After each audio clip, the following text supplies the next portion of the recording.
तेरे दिल से मिलता है वो मुश्किल से,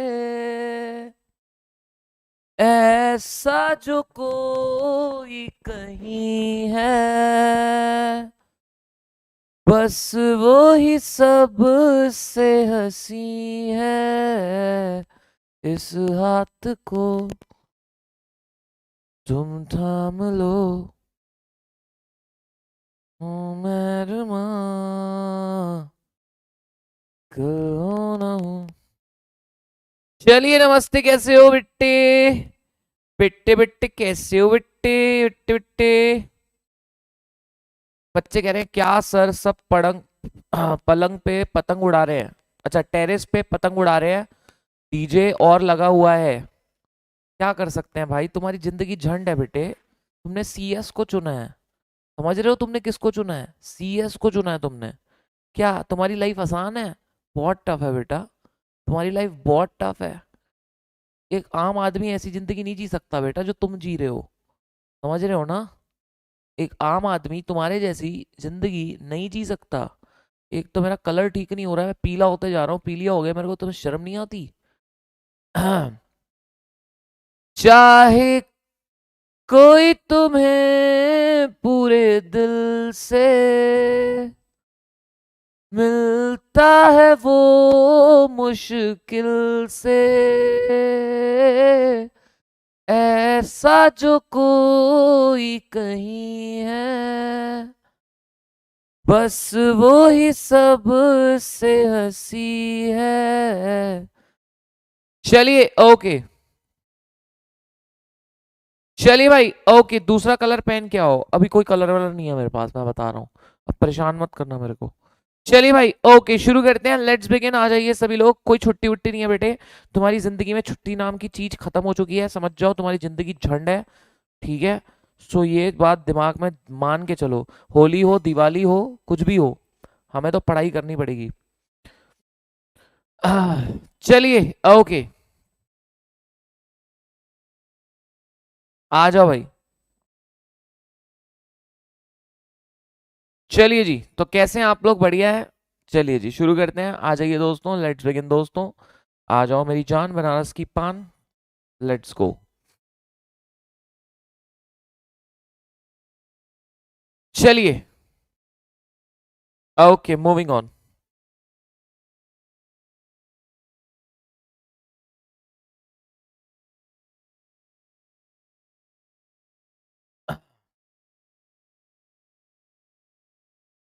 सर आप नहीं भेजे जुलाई में मैसेज? जुलाई में नहीं भेजा क्या? एक मिनट रुक जाओ, देख लेता हूँ। जुलाई में नहीं भेजा क्या मैसेज? अरे भूल गया हूँ यार, सॉरी यार, अब भी भेज देता हूँ।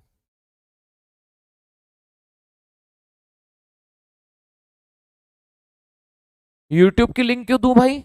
किस खुशी में तेरे को यूट्यूब की लिंक चाहिए? बाल गोविंदा सहानी दो चाटे पड़ेंगे। अब कोई यूट्यूब की लिंक नहीं मिलने वाली, ऑफिस में कॉल करो। कोई लिंक विंक नहीं मिलने वाली, पगले वगले हो गए हो क्या? एक तो अब्बर सर भी यूट्यूब पे ले लेते हैं। यूट्यूब पे लेने का ही नहीं लेक्चर, फालतू में लेक्चर लीक होते हैं इधर उधर। जो लोगों ने एडमिशन नहीं लिया है उनको भी लिंक जाती है, क्या मतलब फालतू में? तुम्हारा ही नुकसान है ना, तुमने ही फीस भरी है ना। नहीं चाहिए क्या तुम्हारे को एक्स्ट्रा बेनिफिट? फालतू में फुकट वाले देखते हैं लोग। चलिए ओके, आ जाइए, मूविंग ऑन। आ जाओ दोस्तों, शुरू करते हैं। हैप्पी मकर संक्रांति। ये वैसे मकर संक्रांति क्यों मनाते हैं? Why it's celebrated? हाँ, वाई मकर संक्रांति सेलिब्रेटेड? रुको गूगल करता हूँ। This festival is dedicated to sun god, oh, and marks beginning of new harvest festival. Makar Sankranti is also the day when sun moves to the Capricorn Rashi. On this day, farmer across country wish for a good harvest. Okay, okay, I got it now. लेकिन हमारे यहाँ तो सन ही नहीं निकला है आज। आज तो हमारे बालाघाट में मैं ही हूँ सन, पीला पीला, क्योंकि बादलों में ढका हुआ है हमारा सन तो मेरे को ही लोग सन मान रहे हैं आज। चलिए आ जाइए भाई, क्योंकि स्टूडेंट्स को एक दिन की छुट्टी मिल जाए। चलिए ओके। हाँ मम्मा, हाँ भेज दो ना तो इधर। हाँ इधर भेजो ना। चलिए ओके आ जाइए सर। मुझको पैसे मिले और कन्या खिला रहे हैं। क्या बात है कशिश जी। हाँ भैया आ जाओ। वाईफाई वाले भैया आए भैया। देखो यार आपका कब से बेसब्री से इंतजार था हमारे को, पता है आपको। हम बस सोच रहे थे आप कब आएंगे वाईफाई लगाएंगे, कब आएंगे वाईफाई लगाएंगे। आ जाओ भैया वाईफाई लगा दो यार भैया। उस दिन कॉल अटेंड नहीं कर पाया, सॉरी फॉर दैट, बट आज कर लगवा दो भैया। हाँ खोलो उसको, खिड़की को।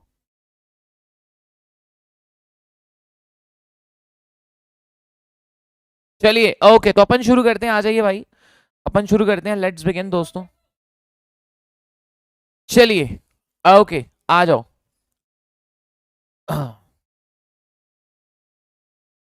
अबे यहाँ पे तो भाई हाँ चलिए जी शुरू करते हैं, आ जाइए। लेट्स बिगिन एवरीवन, आ जाइए। लेट्स बिगिन दोस्तों। कॉन्स्टिट्यूशन जो कल पढ़ा था एक बार रिवाइज कर लेते हैं। कुंदन सिंह राव कहता है सर कौन सा सब्जेक्ट। अबे ऐसे मैं बेवकूफों को पढ़ाना ही नहीं है मेरे को, निकलो यहाँ से। अभी ध्यान से सुनना, चलिए भाई। ध्यान देंगे मेरे दोस्त। JIGL कॉन्स्टिट्यूशन पे आ जाइए सारे। हाँ भैया यही लगा दो, हाँ यहाँ पे यही जरूरत है अपने को वाईफाई की। चलिए भाई ओके आ जाओ। इग्नोर करते ना कभी खुशी की सजा मिली ना वाईफाई लगाते आपका। संस्कृति क्या कह रही है। अच्छा अच्छा अच्छा उसकी सजा मिली है, ओके। चलिए भाई ओके अभी ध्यान देंगे, आ जाइए दोस्तों। Moving on. अभी ध्यान देना मेरी जान बनारस की पान। ध्यान देना मेरी जान। कॉन्स्टिट्यूशन ऑफ इंडिया आ जाओ भैया। कॉन्स्टिट्यूशन ऑफ इंडिया पे आ जाओ जल्दी से। जल्दी से आ जाओ। कॉन्स्टिट्यूशन ऑफ इंडिया क्या चल रहा था हमारा, आर्टिकल नंबर कौन सा पढ़ा था कल, 12। तो आ जाओ रिवाइज कर लेते हैं एक बार जल्दी से। चलिए भाई एक बार आर्टिकल नंबर 12 रिवाइज कर लेते हैं। चलिए जल्दी से आ जाओ, फटाक से आ जाओ। कम ऑन फटाफट बताओ चलो। स्टेट में कौन कौन आता है। तो स्टेट में कौन कौन आता है, government and parliament of India, government and legislature of each state, all local और other authority within the territory of India और under the control of government of India. मेरे को बताओ ये याद हो गया क्या। बताओ याद हुआ कि नहीं है। हैं जी याद हुआ ये। स्नेहा मैडम का बर्थडे आज। अच्छा कुंदन जी आपने आज ही एडमिशन लिया है क्या। ओके फिर आई एम सॉरी, फिर मेरी गलती, आपको नहीं पता होगा JIGL का लेक्चर है बेटा। आप लेकिन पुराने लेक्चर से ही देखो बेटा। चलिए ओके अभी ध्यान देंगे, आ जाइए। सुनाओ ध्यान से सुनना मेरी बात। Government and parliament of India, government and legislature of each state, all local और other authority within the territory of India और under the control of government of India. ये क्या है मेरे दोस्त, बताओ मेरे दोस्त। ये है स्टेट, करेक्ट है। This is known as state everyone, ठीक है, इसे हम स्टेट कहते हैं। सो इसमें कौन कौन आ जाता है, government and parliament of India, government and legislature of each state, all local और other authority within the territory of India और under the control of government of India. अच्छा क्या इलेक्ट्रिसिटी अथॉरिटी स्टेट है, हाँ। क्या university state है, हाँ। क्या प्रेसिडेंट स्टेट है, आंसर इज यस। अगर 359 में प्रेसिडेंट कोई ऑर्डर देता है वो स्टेट है। कोर्ट अगर जुडिशियल फंक्शन करती है तो स्टेट नहीं है, नॉन जुडिशियल फंक्शन में वो स्टेट है। ओके चलिए ओके। चलिए अभी ध्यान देना एवरीवन। नेक्स्ट है मेरी जान, ध्यान से सुनना। नेक्स्ट है RD Shetty versus international airport authority versus Ajay Hasiya versus Khalid Mujib. ठीक है वर्सेस, ठीक है वर्सेस अजय हासिया वर्सेस खालिद मुजीब। ये क्या है, ये केस में क्या हुआ था, ये केस में क्या डिसाइड हुआ था, बताओ कोई बता सकता है। ये केस में क्या डिसाइड हुआ था, क्या है। लेक्चर में हूँ। अच्छा अच्छा कॉल करो मेरे को आप 2 बजे, ठीक है। 2 बजे नहीं, 1:45 को। चलिए भाई ओके अभी ध्यान देना, आ जाइए। Moving on. सुनो ध्यान से सुना। RD Shetty versus international airport authority और अजय हासिया वर्सेस खालिद मुजीब में क्या डिसाइड हुआ। दोस्तों है ना, क्या डिसाइड हुआ कि कौन कौन और स्टेट में आता है। तो अगर गवर्नमेंट किसी कंपनी में एंटायर शेयर कैपिटल होल्ड करती है तो वो स्टेट है। गवर्नमेंट किसी को इतना फिनेंशियल असिस्टेंस देती है कि उसके पूरे खर्चे निकल जाते हैं तो वो स्टेट है। ठीक है। अगर किसी की मोनोपली है और गवर्नमेंट उसको प्रोटेक्ट कर रही है तो वो स्टेट है। ठीक है ना जी। अगर सरकार कहीं पे डीप एंड परवेसिव कंट्रोल रखती है तो वो भी स्टेट है। ठीक है। अगर आप पब्लिक इंपॉर्टेंस के काम करती हो, गवर्नमेंट फंक्शन से रिलेटेड हो तो भी आप स्टेट हो। और अगर कोई गवर्नमेंट का डिपार्टमेंट था वो कॉर्पोरेशन में कन्वर्ट हो गया तो भी आप कौन हो, आप तो भी स्टेट हो, राइट एवरीवन। तो it's very easy very simple, है ना। So very good.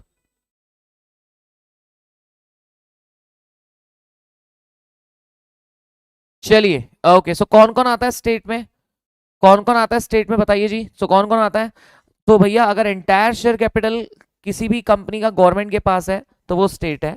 अगर इतना पैसा देती है सरकार की, किसी के पूरे खर्चे निकल जाते हैं तो वो भी स्टेट है। अगर किसी की मोनोपोली और गवर्नमेंट प्रोटेक्ट कर रही है तो वो स्टेट है। अगर किसी का डीप एंड परवेसिव कंट्रोल है किसी कंपनी में तो वो भी स्टेट है। ठीक है, अगर आप पब्लिक इंपॉर्टेंस के काम करते हैं, गवर्नमेंट फंक्शन से रिलेटेड है तो भी आप स्टेट हैं। और अगर आपका कोई डिपार्टमेंट था वो कॉरपोरेशन में कन्वर्ट हो गया तो भी आप क्या हैं, तो भी आप स्टेट हैं। ठीक है ओके चलिए ओके।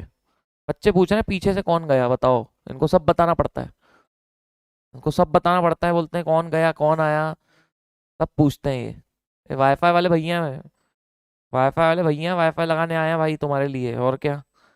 चलिए ओके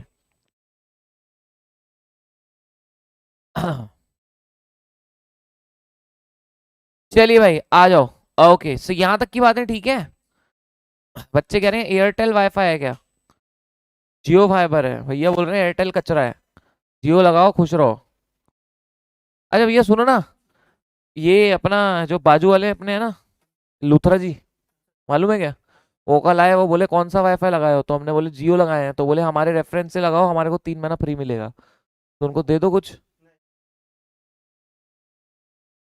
हाँ तो उनको समझा देना थोड़ा, क्या वो बोल रहे थे कि हमारे को 3 महीना फ्री करवा दो। मैं बोला होगा हमारे हाथ में तो कर देंगे। चलो ठीक है ओके, अभी ध्यान देंगे, आ जाइए भाई। सो यस आ जाइए, नाउ ध्यान देंगे एवरीवन। सो कौन कौन स्टेट है ये सबसे इंपॉर्टेंट है, हाँ, सबसे इंपॉर्टेंट है ये, तो जल्दी से बता दो कौन कौन स्टेट है। पावर प्लग ये इधर अपन लगाएंगे इधर, रुको मैं इसको इधर कर देता हूँ, कौन क्या, हाँ यही लगा दो सबसे बेस्ट, कोई दिक्कत नहीं है। क्या बच्चे पूछेंगे ना फिर से कहाँ जा रहे हो किधर आ रहे हो, सब पूछते हैं वो। अरे देखो भैया हाई कर रहे हैं बताओ भैया हाई कर रहे हैं, अच्छे से पढ़ो कह रहे हैं। चलिए क्या हो गया,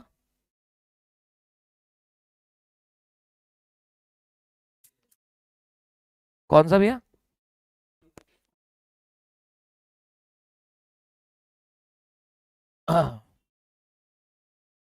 ठीक है कोई दिक्कत नहीं, नो प्रॉब्लम। चलिए ओके ध्यान देंगे, आ जाइए।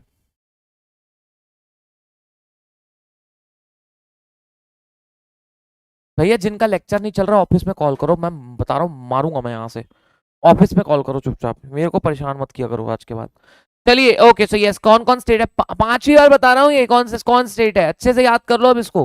ठीक है, सो अगर एंटायर शेयर कैपिटल गवर्नमेंट का स्टेट है, सरकार किसी को इतने पैसे देती है उसके पूरे खर्चे निकल जाते हैं वो स्टेट है। किसी की मोनोपोली गवर्नमेंट प्रोटेक्ट करती है वो स्टेट है।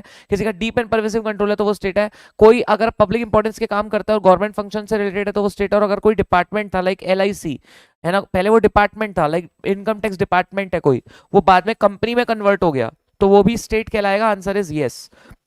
ठीक है हर्षिता बता दिया, ओके आ जाओ मूविंग ऑन। अब आता है, हमने आर्टिकल 13 देखा था, क्या पढ़ा था आर्टिकल 13 में बताओ, क्या पढ़ा था दोस्त आर्टिकल 13 में। हमने आर्टिकल 13 में देखा था कि चाहे प्री कॉन्स्टिट्यूशनल लॉज हो चाहे पोस्ट कॉन्स्टिट्यूशनल लॉज हो, मान लीजिए से फॉर एग्जांपल आज आता है कॉन्स्टिट्यूशन, ठीक है आज कॉन्स्टिट्यूशन आता है, तो कॉन्स्टिट्यूशन के साथ फंडामेंटल राइट आते हैं। चाहे प्री कॉन्स्टिट्यूशनल लॉ हो चाहे पोस्ट कॉन्स्टिट्यूशनल लॉ हो, अगर वो फंडामेंटल राइट से इनकंसिस्टेंट है तो वो वॉइड होगा। ठीक है, चाहे प्री कॉन्स्टिट्यूशनल लॉ हो चाहे पोस्ट कॉन्स्टिट्यूशनल लॉ हो, है ना। अगर यहाँ पे कॉन्स्टिट्यूशन आया, कॉन्स्टिट्यूशन के पहले के law pre constitutional law, constitution के बाद के लॉ पोस्ट कॉन्स्टिट्यूशनल लॉ, अगर ये फंडामेंटल राइट से इनकंसिस्टेंट है तो ये क्या होंगे, वॉइड होंगे। ठीक है, ये देखो टूटा फूटा दिल बन गया, करेक्ट है कि नहीं। सो ये जो है याद रहेगा, सभी को याद रहेगा, चाहे प्री कॉन्स्टिट्यूशनल लॉ चाहे पोस्ट कॉन्स्टिट्यूशनल लॉ, अगर वो फंडामेंटल राइट से इनकंसिस्टेंट है तो वो वॉइड होगा। इज इट क्लियर, क्या ये क्लियर है बताओ। बताओ क्या ये क्लियर है, सिंपल है, आसान है। आर्टिकल 13 में इसकी बातें की गई है, यहीं तक हमने पढ़ा था। आर्टिकल 13 में यही कहता था कि अगर कोई pre constitutional law fundamental right से इनकंसिस्टेंट है तो वो वॉइड होगा। 13(2) यही कहता था कि अगर कोई पोस्ट कॉन्स्टिट्यूशनल लॉ है फंडामेंटल राइट से इनकंसिस्टेंट है तो वो भी वॉइड होगा। ठीक है बेटे, तो ये आपको याद रखना है। चलिए नेक्स्ट है, अब हमें कुछ डॉक्ट्रिन्स पढ़नी आ जाइए। अब हमें पढ़नी है कुछ डॉक्ट्रिन्स। सो डॉक्ट्रिन्स पढ़ना शुरू करें। चलिए आ जाओ, अब कुछ डॉक्ट्रिन्स पढ़ते हैं, आ जाइए कुछ डॉक्ट्रिन्स पढ़ते हैं, अच्छी अच्छी वाली आ जाइए। सबसे पहले आती है डॉक्ट्रिन ऑफ सेवरेबिलिटी। सेवरेबिलिटी मतलब होता है सेपरेबिलिटी। सेपरेबिलिटी, जिस चीज को सेपरेट कर सकते हैं ना उसे कहते हैं सेवरेबिलिटी, है ना। जिस चीज को आप सेपरेट कर सकते हैं उसे कहते हैं सेवरेबिलिटी, उसे कहते हैं सेवरेबिलिटी। अब इसका एग्जांपल देता हूं आपको। कभी लाइफ में आलू छीला है आपने, आलू छीला है लाइफ में कभी, तो कभी आलू छीला है तो अगर आलू के लास्ट में ब्लैक ब्लैक सा पार्ट है कुछ, तो क्या करोगे, पूरा आलू फेंकोगे कि सिर्फ वो ब्लैक वाला पार्ट फेंक के बाकी का आलू यूज कर लेते हैं। तो अपनी मॉम क्या करती है, वो ब्लैक वाला पार्ट जो है वो फेंक देती है, बाकी का आलू यूज हो जाता है। बराबर ऐसे ही होता है, ऐसे ही होता है, सबको पता है ना जी।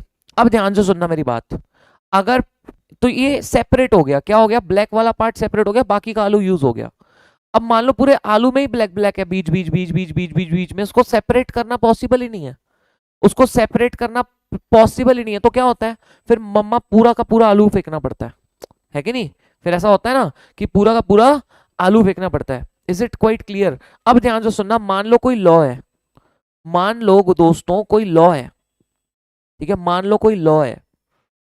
अब प्लीज यहां से ध्यान से सुना, कंसेप्ट आ गया है। कोई लॉ है उसमें 800 सेक्शन है, ठीक है, कोई लॉ है उसमें 800 सेक्शन है, 200 सेक्शन फंडामेंटल राइट से इनकंसिस्टेंट है और 600 सेक्शन कंसिस्टेंट है।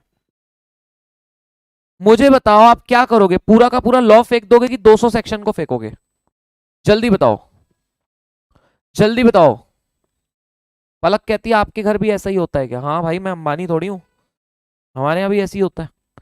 मेरे को बताओ क्या करोगे, एक लॉ है जिसमें 800 सेक्शन है, 200 सेक्शन फंडामेंटल राइट से इनकंसिस्टेंट है, बाकी के 600 सेक्शन फंडामेंटल राइट से कंसिस्टेंट है। अब आपको ये बताना है क्या करोगे, पूरा का पूरा 800 सेक्शन का लॉ फेंक दोगे कि 200 सेक्शन को उठा के फेंकोगे?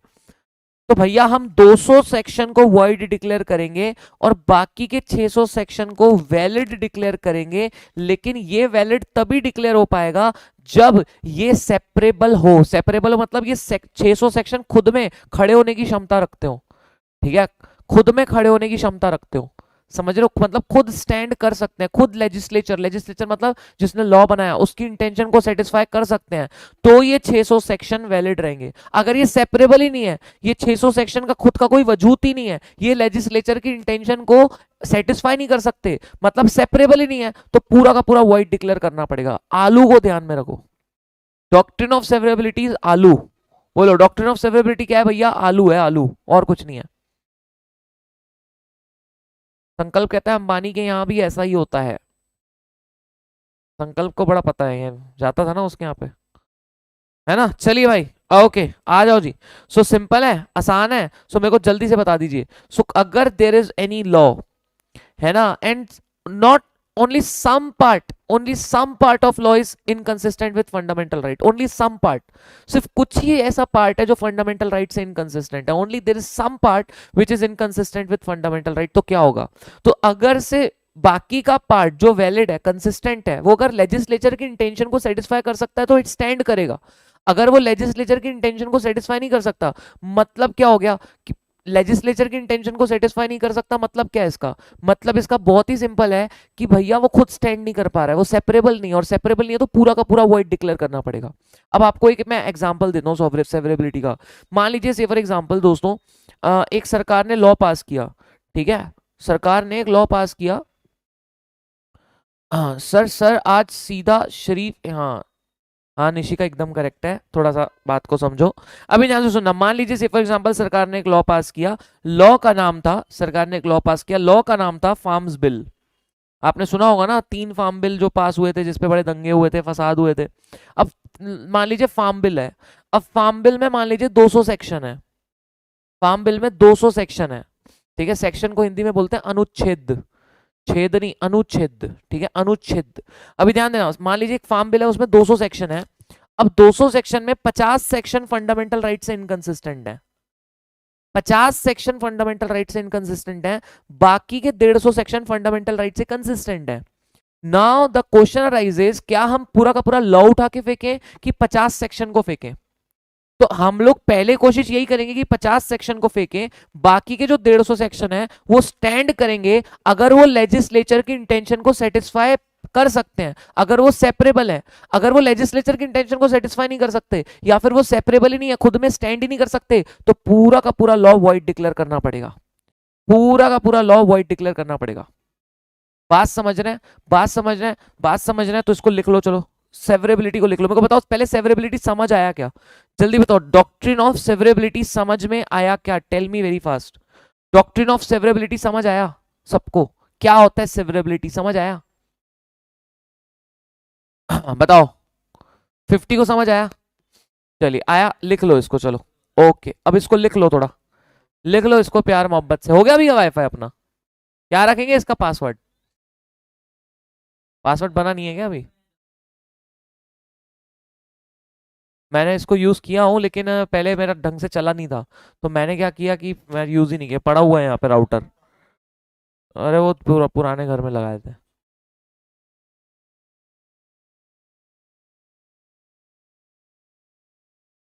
ठीक है कोई दिक्कत नहीं है, चलिए ओके। सो यस, ध्यान देना एवरीवन, पासवर्ड रखेंगे सर अपन नैन्सी कार्तिक के नाम से, है ना? भैया बोल रहे हैं मैं समझ गया, कल आपसे मेरी बात हुई थी, भैया कहते। चलिए ओके। नहीं नहीं, ये नैन्सी कार्तिक क्या है, हमारी क्लास के वो है, कपल है। नैन्सी कार्तिक क्या है, हमारी क्लास के नई नई नया नया जोड़ा है, हाँ, और एक प्रियांशी और वो मयंक भी है। चलिए ओके, आ जाओ। अभी ध्यान देंगे, आ जाइए, अभी ध्यान से सुनना, आ जाओ भाई। चलिए मूविंग ऑन। चलिए अभी ध्यान देना दोस्तों, सेवरेबिलिटी, सेवरेबिलिटी को लिख लो, चलो जल्दी से, जल्दी से सेवरेबिलिटी को लिख लो। तो पहले एक बार पढ़ लो फिर लिखना, पहले बुक से एक बार पढ़ लो। क्या कहता है कि not entire law which is affected by provision of part 3। Part 3 मतलब फंडामेंटल राइट। फंडामेंटल राइट से पूरा का पूरा लॉ अफेक्ट नहीं होता, but the law becomes invalid only to the extent which is inconsistent. सिर्फ उतना ही पार्ट इनवैलिड डिक्लेयर होता है जो फंडामेंटल राइट से इनकंसिस्टेंट है। ठीक है, सो ओनली वो ही पार्ट इनवैलिड होता है जो फंडामेंटल राइट से इनकंसिस्टेंट है, and rest of law will stand. Rest of law खड़ा रहता है, ठीक है, क्या खड़ा रहता है? लॉ खड़ा रहता है, गलत मत समझ लेना कुछ, ठीक है। रेस्ट ऑफ लॉ जो है वो क्या रहता है? स्टैंड रहता है, खड़ा रहता है, ठीक है भाई। नेक्स्ट उसके बाद में ध्यान देंगे एवरीवन, जब आप सेपरेट करते हो इनवैलिड पार्ट को वैलिड पार्ट से, और अगर वैलिड पार्ट लेजिस्लेचर की इंटेंशन को सेटिस्फाई कर सकता है तो ही वो सरवाइव करेगा, तो ही वो स्टैंड करेगा। अदरवाइज अगर वो जो वैलिड वाला पार्ट है वो अकेले स्टैंड ही नहीं कर सकता, लेजिस्लेचर की इंटेंशन को सेटिस्फाई नहीं कर सकता, तो कोर्ट पूरे के पूरे लॉ को इनवैलिड डिक्लेयर कर देगा। कोर्ट क्या करेगा? पूरे के पूरे लॉ को इनवैलिड डिक्लेयर कर देगा, ठीक है। सो इसे कहते हैं रूल ऑफ सेवरेबिलिटी। तो लिख लीजिए रूल ऑफ सेवरेबिलिटी को, चलिए ओके, लिख लीजिए जल्दी से, लिख लीजिए जल्दी से, कम ऑन एवरीवन, जल्दी से लिख लीजिए, लिखिए लिखिए लिखिए लिखिए लिखिए, जल्दी से लिखिए दोस्तों, लिखिए, शुरू कीजिए, लिखिए बेटे,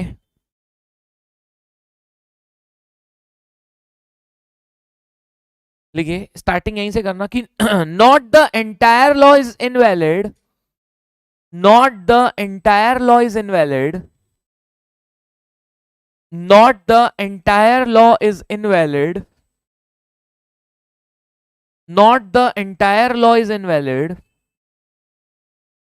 not the entire law is invalid, not the entire law is invalid,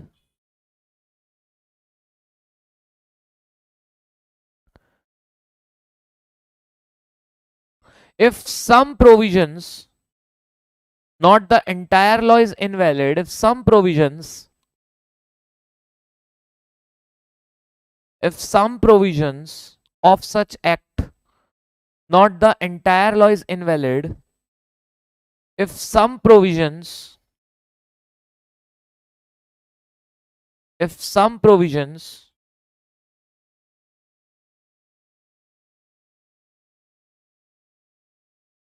if some provision of such act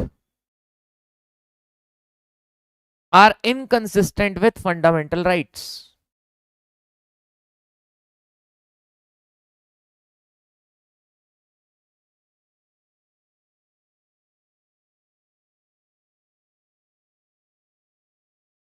ठीक है. Not entire law is invalid if some provision of law, if some provision of such act या some provision of law या some provision of such act is inconsistent with fundamental right. Full stop. Next paragraph से लिखना, next paragraph से लिखना, after separating the invalid part, after separating the invalid part, after separating the invalid part, after separating the invalid part, after separating the invalid part,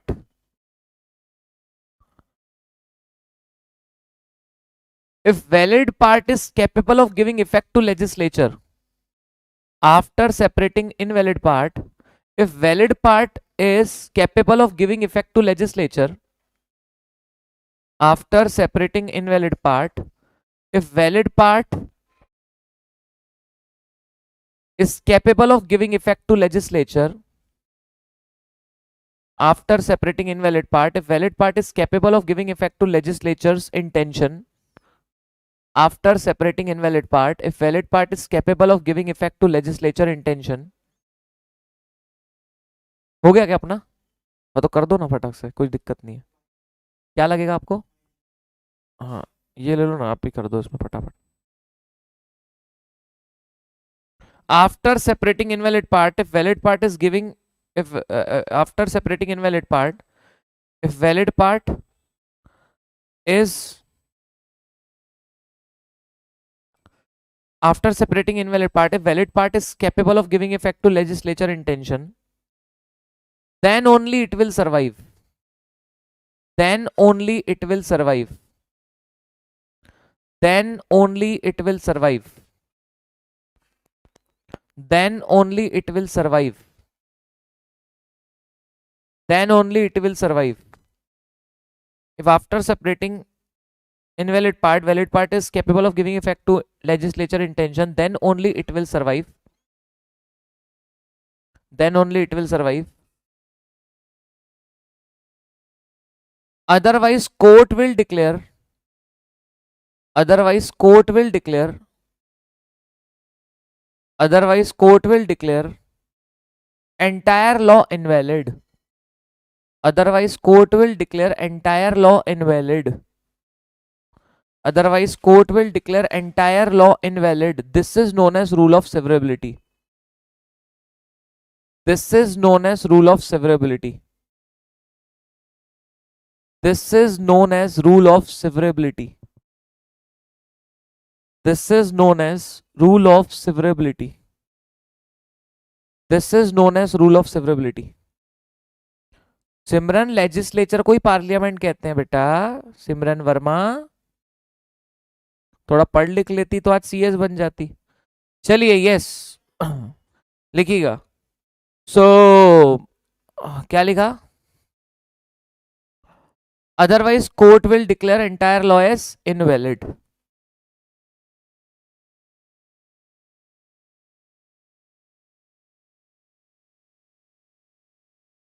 कर दिया भैया.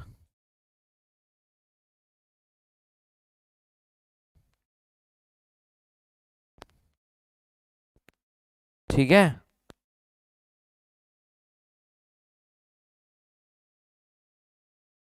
चलिए, done हो गया.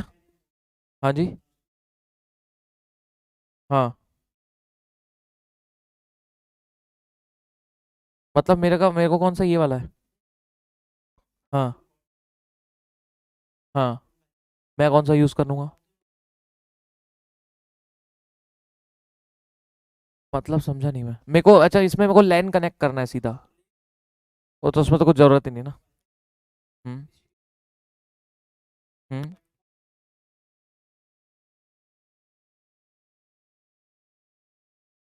और कितनी स्पीड आएगी इसकी? हाँ, 150 Mbps। 1 मिनट बेटा बस। तो ये अपना हो गया, अभी इसकी स्पीड देख लें एक बार।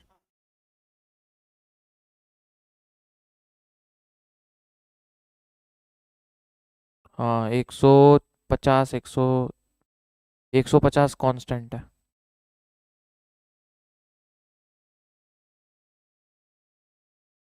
हाँ, अपने को अपलोडिंग ज़्यादा चाहिए, देखो डाउनलोडिंग नहीं चाहिए अपने का, क्या है, जाने का काम ज़्यादा है ना।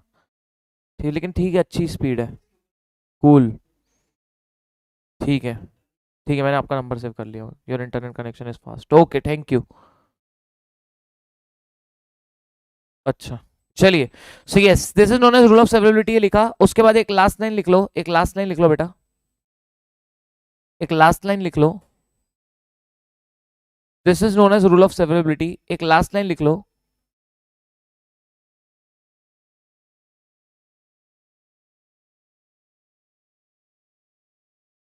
चलिए, एक लास्ट लाइन लिख लो बेटे, लास्ट लाइन लिख लो, एक last,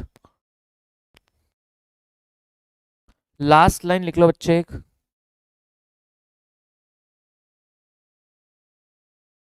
So the law will be declared invalid which is inconsistent. So the law will be declared invalid which is inconsistent. So the law will be declared invalid which is inconsistent. So the law will be declared invalid which is inconsistent. Huh? So the law will be declared invalid which is inconsistent. So the law will be declared invalid which is inconsistent. क्या बोले? So the law will be declared invalid which is inconsistent, and rest of law will stand, and rest of law will stand। ठीक है ना, रख दो ना। And rest of law will stand, आया नहीं? And rest of law will stand.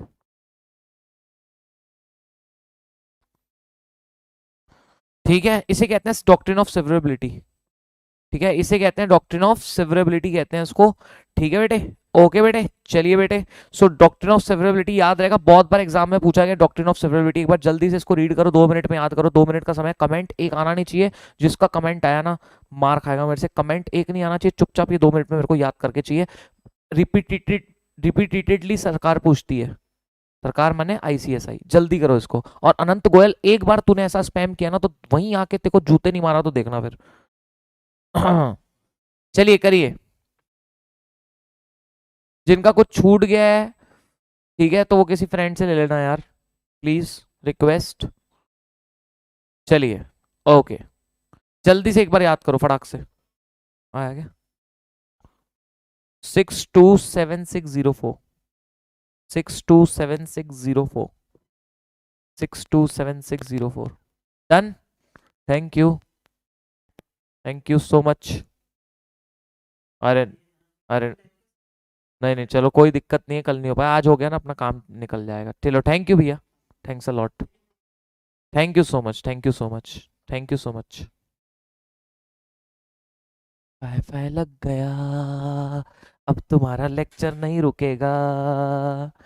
अब मेरे पास 3 वाईफाई हैं, एक नहीं तो दूसरा, दूसरा नहीं तो तीसरा। कहाँ जाओगे तुम मेरे से बच के? कहाँ जाओगे तुम मेरे से बच के?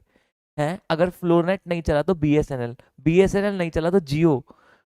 मतलब कहाँ जाओगे तुम मेरे से बच के? जिस दिन तीनों नहीं चले उस दिन बचोगे, बट ऐसा मेरे को लग नहीं रहा है ऐसा कुछ होगा। जब बाढ़ आ जाए, कुछ हो जाए तो ये ऐसा हो सकता है।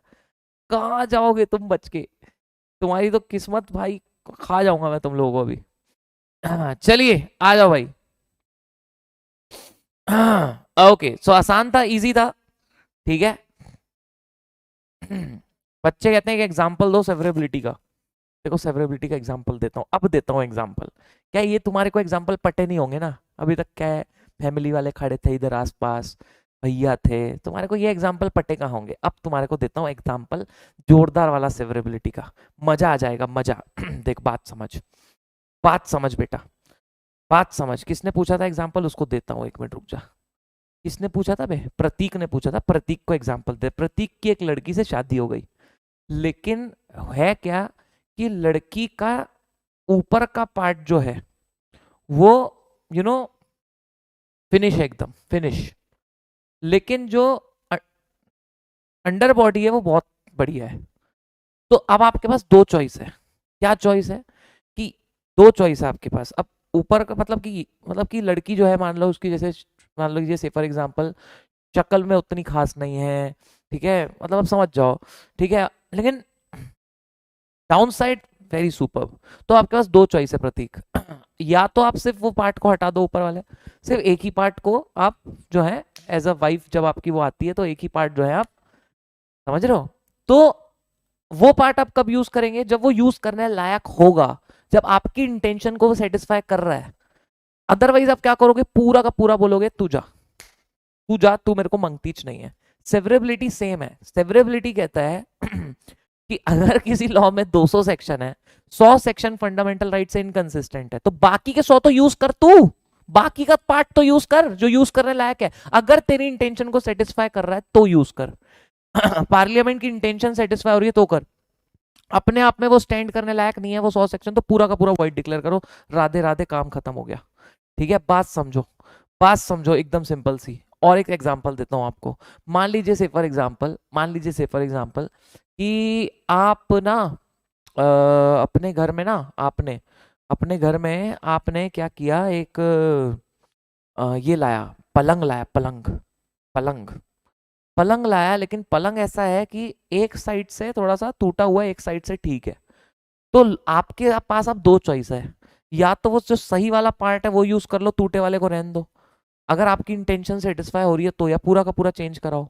तो वो कोर्ट कराता है, कोर्ट देखता है कि भैया जो बचा हुआ पार्ट है वो लेजिस्लेचर की इंटेंशन को सेटिस्फाई कर सकता है क्या। अगर कर सकता है तो कोर्ट उसको बोलता है चलने दो, नहीं तो पूरा का पूरा लॉ इनवैलिड हो जाता है। ठीक है, ओके, चलिए आ जाओ आगे बढ़ते हैं। चलिए अब ध्यान से सुनना, नेक्स्ट आता है डॉक्ट्रिन ऑफ एक्लिप्स। एक्लिप्स मतलब पता है ग्रहण। एक्लिप्स मतलब पता है क्या होता है? ग्रहण होता है एक्लिप्स मतलब। तो बता, आज बालाघाट का मौसम दिखाता हूँ तुम्हारे को, सेक्सी वाला। देखो तुम ओयो देखोगे, ओयो, ओयो देखोगे। ऐसे मौसम में तो भैया इच्छा किसकी होती है बताओ? ऐसे मौसम में किसकी इच्छा होती है? किसकी बेटा? किसकी? देखो मौसम देखो, आज सेक्सी है, बादल है, ओयो में खेल चल रहा है। खेल मतलब लूडो, दूसरे खेल नहीं होते यहाँ कोई। खेल मतलब लूडो चल रहा है।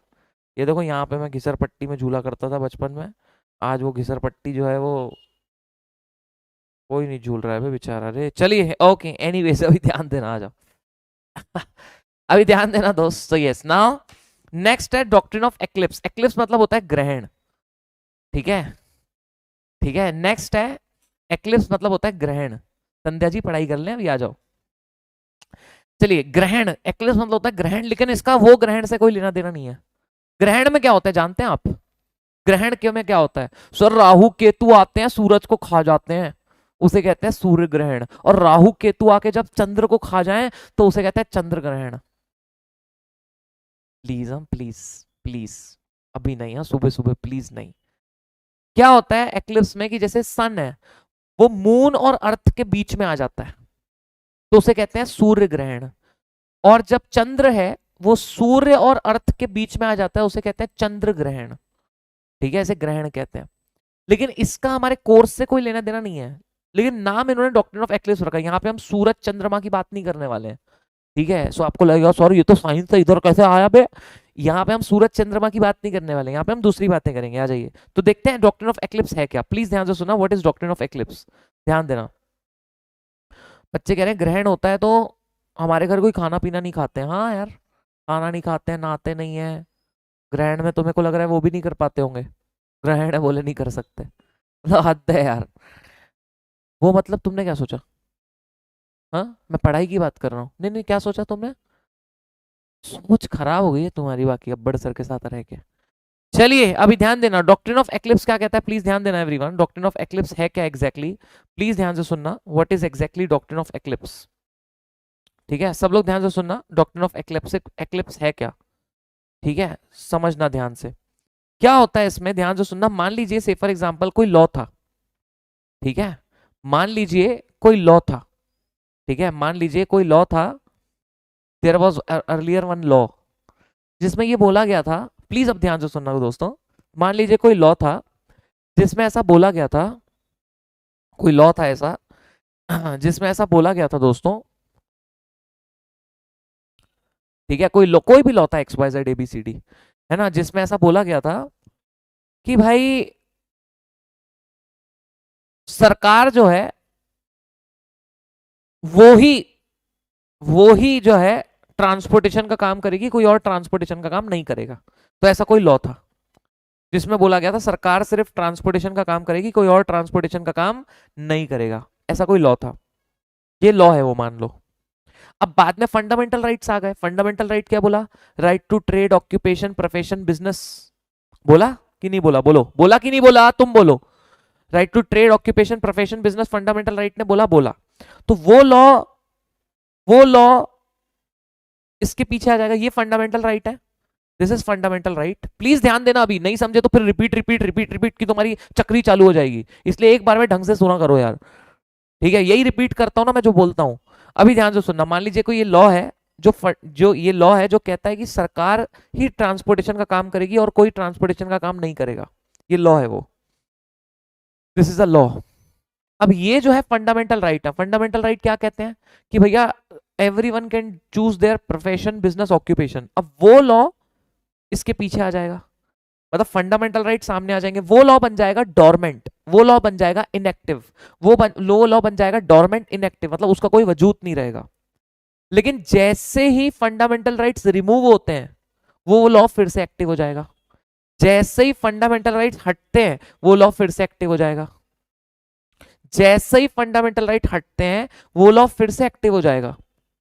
सर एग्जांपल दो इसका, एक डॉक्ट्रिन ऑफ एक्लिप्स कहां से आया मैं आपको बताता हूं। केस का नाम था Bhikaji Narayan Dhakras versus state of MP. इसमें स्टेट गवर्नमेंट ने बोली कि मोटर ट्रांसपोर्ट का बिजनेस तो सरकार ही करेगी भैया, मोटर ट्रांसपोर्ट बिजनेस का तो सरकार ही करेगी। बाद में फंडामेंटल राइट्स आएगा, बोले कोई भी कर सकता है मोटर ट्रांसपोर्ट का बिजनेस, तो वो लॉ इनएक्टिव हो गया, डोरमेंट हो गया, मतलब वो इनएक्टिव हो गया, वो डोरमेंट हो गया। ठीक है, अभी मैं नागिन डांस नहीं करने वाला हूं यहाँ पे, ऐसे क्या देख रहे हो। अभी ध्यान से सुनना, सो ये बात समझो कि कोई लॉ था जिसमें ये बोला गया था कि सरकार ही मोटर ट्रांसपोर्ट बिजनेस करेगी। ठीक है, सरकार ही मोटर ट्रांसपोर्ट बिजनेस करेगी, ठीक है, सरकार ही मोटर ट्रांसपोर्ट बिजनेस करेगी, ठीक है। अब उसके बाद में क्या हुआ कि फंडामेंटल राइट आ गए। फंडामेंटल राइट के आने से वो जो लॉ था वो इनएक्टिव हो गया, डोरमेंट हो गया। लेकिन जैसे ही फंडामेंटल राइट हटेंगे वो फिर से लॉ एक्टिव हो जाएगा, जैसे ही फंडामेंटल राइट हटेंगे वो फिर से लॉ एक्टिव हो जाएगा। ठीक है, समझो बात को, ये इसका प्रैक्टिकल एग्जांपल सुनना प्लीज। सरकार ने एक लॉ बनाई, बोली मोटर ट्रांसपोर्ट में तो हम ही बिजनेस करेंगे, फिर फंडामेंटल राइट आया, बोला कोई भी बिजनेस कर सकता है, तो वो लॉ इनएक्टिव हो गया, डोरमेंट हो गया। लेकिन बाद में फंडामेंटल राइट में एक चीज ऐड हुई, वो चीज क्या ऐड हुई कि सरकार मोनोपोली ला सकती है। जैसे ही ये लॉ आया कि सरकार मोनोपोली ला सकती है, ये हट गया, वो लॉ फिर से एक्टिव हो गया, वो लॉ फिर से एक्टिव हो गया। इसे कहते हैं डॉक्ट्रिन ऑफ एक्लिप्स। ये कोर्ट के हाथ में होता है कब किसको डोरमेंट करना है, कब किसको डोरमेंट नहीं करना है, ये किसके हाथ में होता है? कोर्ट के हाथ में होता है। बात समझ रहे हैं? डॉक्ट्रिन ऑफ एक्लिप्स क्या आपको समझ में आ रहा है? बताइए, क्या आपको डॉक्ट्रिन ऑफ एक्लिप्स समझ में आ रहा है? बताइए, क्या आपको डॉक्ट्रिन ऑफ एक्लिप्स समझ में आ रहा है? क्या है डॉक्ट्रिन ऑफ एक्लिप्स? कि if there is any law which is inconsistent with fundamental right, then it will become dormant और inactive to the extent it comes under shade of fundamental right. But when fundamental rights are removed by the constitutional amendment, such law will again become effective and active. This is known as doctrine of eclipse. This is known as doctrine of eclipse. जैसे मान लीजिए आज आज मान लो पहले कोई law था जिसमें बोला कि सिर्फ 4 घंटा ही सो सकता है इंसान बस, फिर फंडामेंटल राइट है, बोला कितना भी सो जाओ, कितना भी सो जाओ। लेकिन मान लो अब संविधान में अमेंडमेंट आता है और वो फंडामेंटल राइट निकाल दिया जाता है, तो वो लॉ फिर से एक्टिव हो जाएगा, इफेक्टिव हो जाएगा। इसे कहते हैं डॉक्ट्रिन ऑफ एक्लिप्स। कि फंडामेंटल राइट जब आए तो जितने भी लॉ उससे इनकंसिस्टेंट थे वो डोरमेंट हो जाएंगे, इनएक्टिव हो जाएंगे। लेकिन जैसे ही फंडामेंटल राइट हटेंगे वो लॉ फिर से एक्टिव हो जाएंगे। जैसे ही फंडामेंटल राइट हटेंगे वो लॉ फिर से एक्टिव हो जाएंगे। बच्चे कह रहे हैं नागिन डांस करके बताओ। बेटा नागिन डांस जब करता हूं ना मैं, अच्छे अच्छे अच्छे अच्छे लोग हिल जाते हैं वहां से।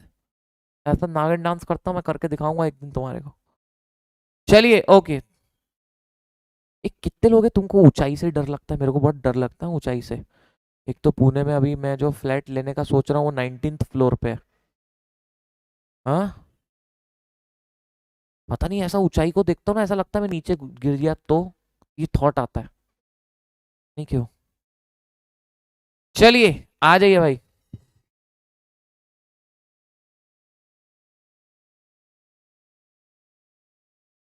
चलिए लाला।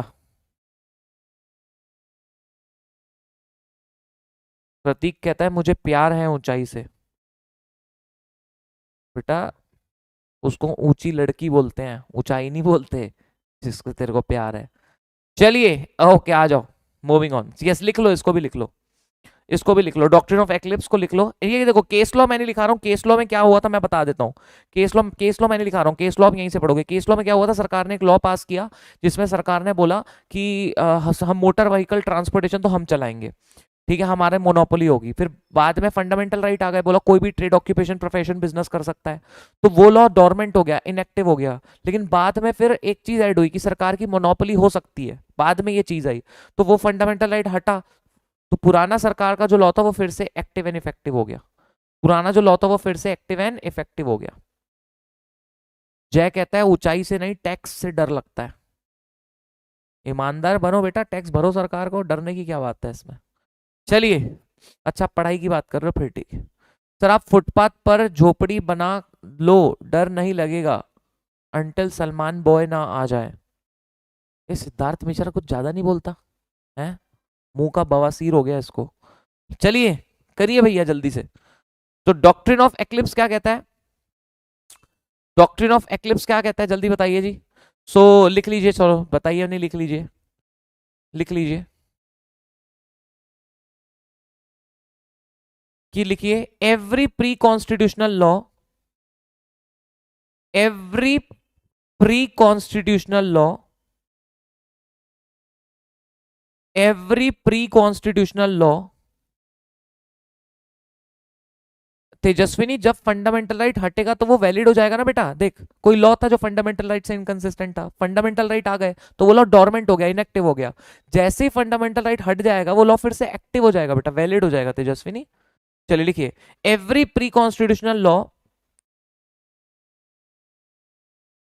Every pre constitutional law will be dormant or inactive, will be dormant or inactive,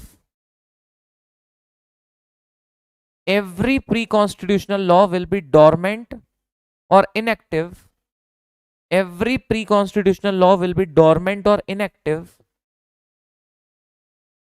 every pre-constitutional law will be dormant or inactive to the extent it comes under shadow of fundamental right, to the extent,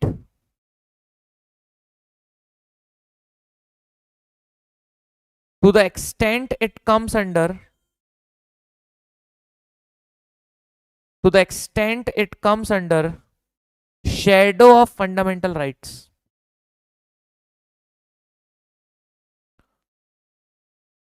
to the extent it comes under shadow of fundamental rights, bracket में लिख लेना, that is inconsistent with fundamental right, that is inconsistent with fundamental right,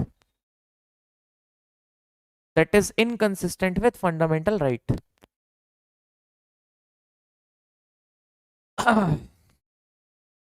next paragraph से लिखना, next paragraph से लिखना, such law will again become active and effective, such law will again become active and effective, such law will again become active and effective, such law will again become active and effective, Such law will again become active and effective. Such law will again become active and effective.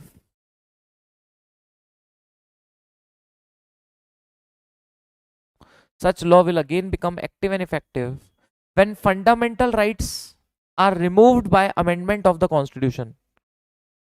When fundamental rights are removed by the when fundamental rights are removed by the amendment of Constitution. When fundamental rights are removed by the amendment of Constitution.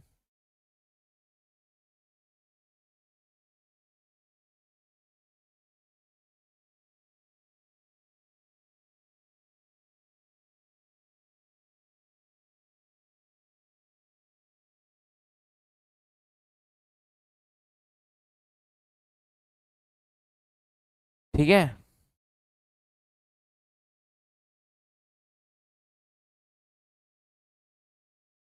fundamental right will again become active and effective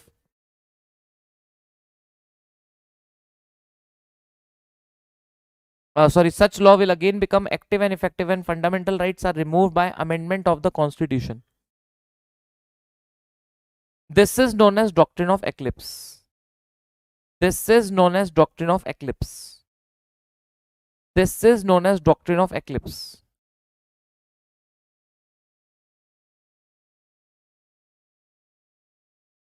ये अब्बड़ sir का अभी एकदम से क्या बोलते हैं notification आया मेरे को कि अब्बड़ सर के और किसी के नोटिफिकेशन आते हैं ना, तो अब्बड़ सर ने कल फोटो डाले थे ना, तो इनका कैप्शन पढ़ के मेरे को थोड़ा सा हंसी आ गई. लिखते हैं अब्बड़ sir, grow old with me my dear, the best is yet to come when you are by my side.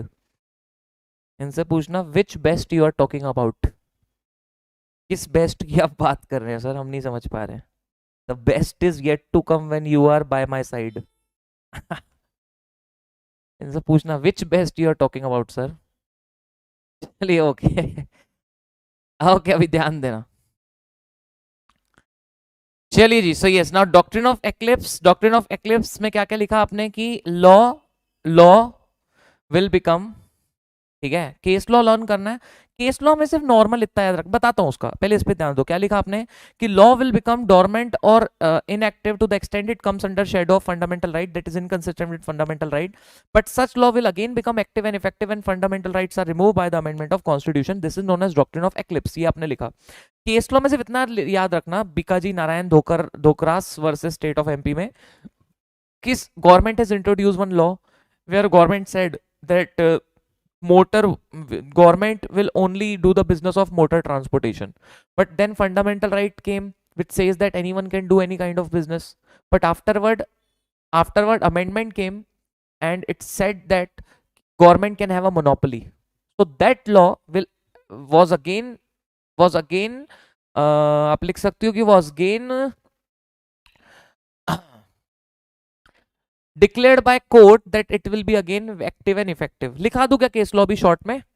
हाँ, इतना बड़ा तुमको एग्जाम में आया तो लिखते नहीं बनेगा ना, शॉर्ट में लिख लो, चलो ज्यादा अच्छा रहेगा, लिख लीजिए. In Bhikaji Narayan Dhakras versus state of MP.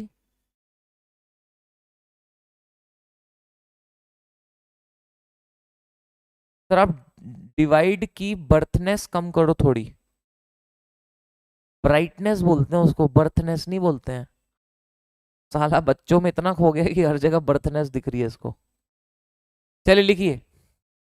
Sir पर सेक्शन 13 तो बोलता है कि प्री कॉन्स्टिट्यूशनल लॉ फंडामेंटल को इन्फ्रिंज करे तो वॉइड है. प्रतीक आर्टिकल 13 के ही तो ये रूल्स है ना कि कोर्ट चाहे तो उसको वॉइड भी डिक्लेयर कर सकता है, कोर्ट चाहे तो उसको डोरमेंट भी डिक्लेयर कर सकता है, वो कोर्ट की मर्जी होती है प्रतीक. चलिए ओके लिखिए. अरे अमृता जी नहीं दिखा रहे मेरे को तेरा डाउट रे. अमृता मैंने बोला ना किसी को कोई डाउट हो तो मेरे को टेक्स्ट मैसेज करो. कल रात को मैंने आधा घंटा सबको टेक्स्ट में रिप्लाई किया है, आधा घंटा मिनिमम साइड सबको किया है यार रिप्लाई. ऐसे क्यों करते हो तुम लोग? बोला था मैंने टेक्स्ट मैसेज करो, जिसके नहीं आया अब क्या करूं मैं. अब एक बच्चा मेरे को क्या सुबह 4 बजे कॉल करता है और कहता है सॉरी सर गलती से लग गया था. सुबह 4 बजे गलती से मेरे को कॉल लगा रहा है. चलिए ओके चलिए लिखिए भाई, आ जाओ भाई।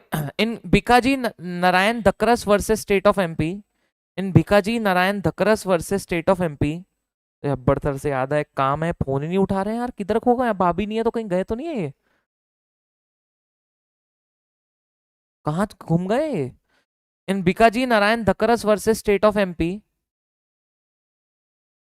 In Bhikaji Narayan Dhakras versus state of MP,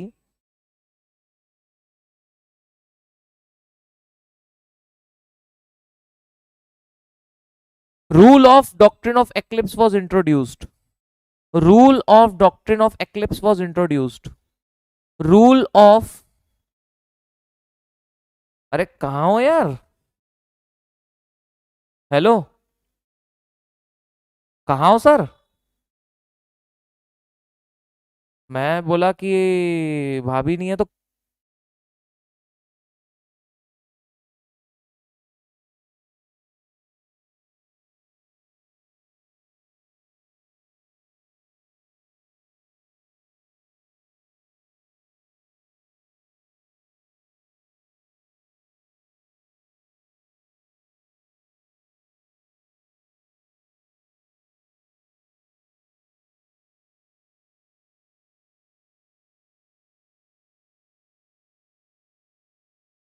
अरे कहाँ हो आप सुबह से?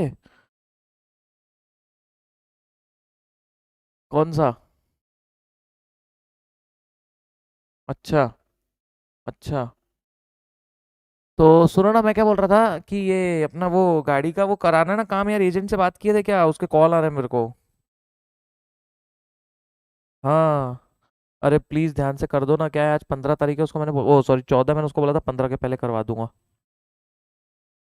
है ना, ध्यान से करवा दो, ठीक है? चलेगा, ओके। चलिए भाई, ओके आ जाओ, अभी ध्यान देना एवरीवन, आ जाइए। चलिए नाउ ध्यान देना दोस्त, ध्यान देना दोस्त, दोस्त दोस्त दोस्त, ध्यान देना दोस्त, लिखिए दोस्त। चलिए, Bhikaji Narayan Dhakras in case of Bhikaji Narayan Dhakras versus state of MP, in case of Bhikaji Narayan Dhakras versus state of MP, in case of Bhikaji Narayan Dhakras versus state of MP, in case of Bhikaji Narayan Dhakras versus state of MP,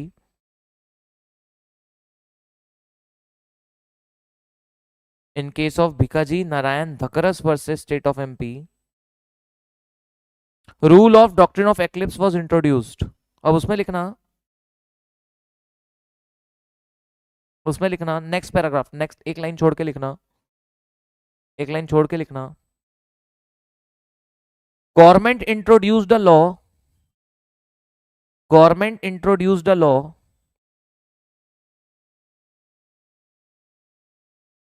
government introduced a law,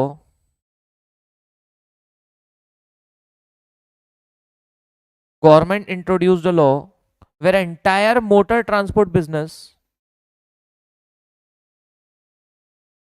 government introduced a law where entire motor transport business, government introduced a law where entire motor transport business,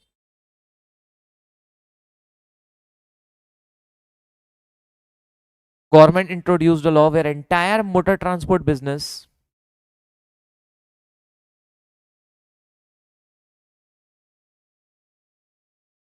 was to be done by government, was to be done by government,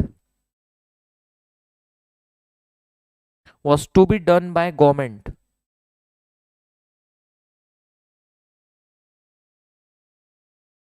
was to be done by government, was to be done by government. But then fundamental right came, but then fundamental right came, but then fundamental right came, that is Article 19(1)(g). But then fundamental right came, but then fundamental right came, that is Article 19(1)(g). But then fundamental right came, that is Article 19(1)(g), which is right to trade and business,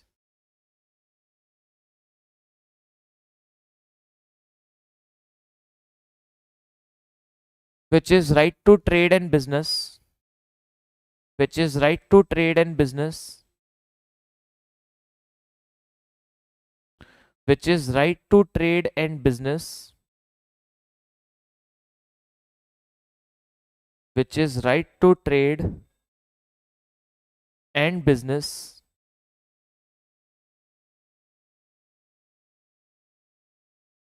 which is right to trade and business,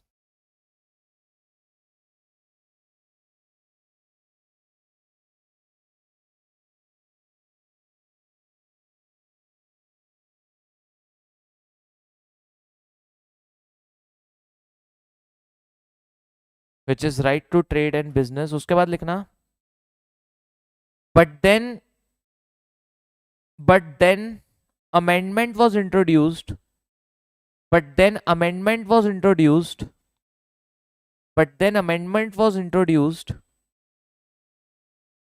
but then amendment was introduced which permitted government to create monopoly. But then amendment was introduced which permitted government to create monopoly.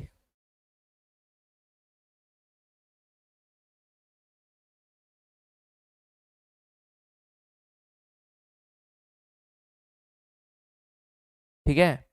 But then amendment was introduced which permitted government to create monopoly.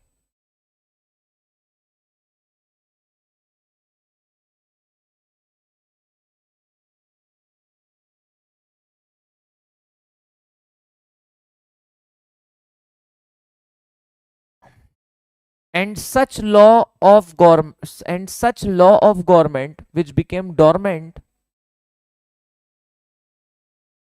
and such law of government which became dormant, and such law of government which became dormant, and such law of government which became dormant,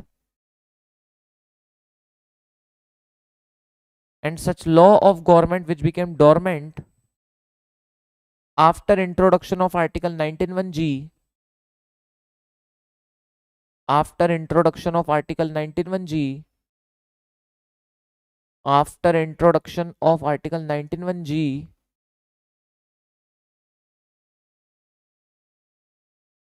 again becomes active, again becomes active, again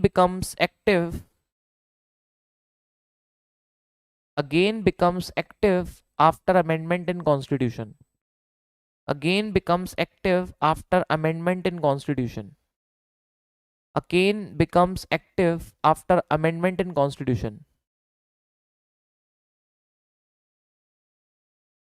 again becomes active after amendment in constitution. This is done and we are done. Thank you so much. लेकिन class खत्म नहीं हुई है, ये सिर्फ खत्म हुआ है. चलो नेक्स्ट है बेटा, ध्यान देना. आ जाइए, थोड़ा जल्दी बोलो, मैंने धीरे बोला क्या, सॉरी यार. चलो एनीवेज, तो ये आपको डॉक्ट्रिन ऑफ एक्लिप्स याद रखना है, सेवरेबिलिटी और एक्लिप्स दोनों याद रखना है.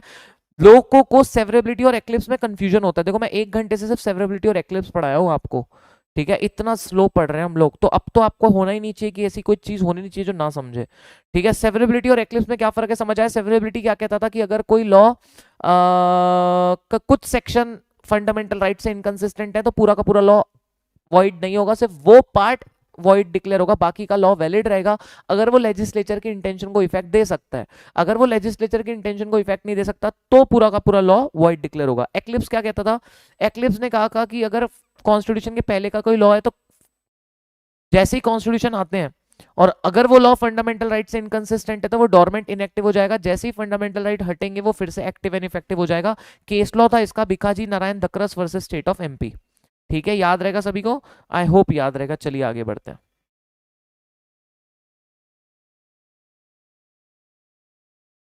मनीष, वो लॉ फिर से सरकार ने हटा दिए. वैष्णवी कह रही है कुछ नहीं समझा.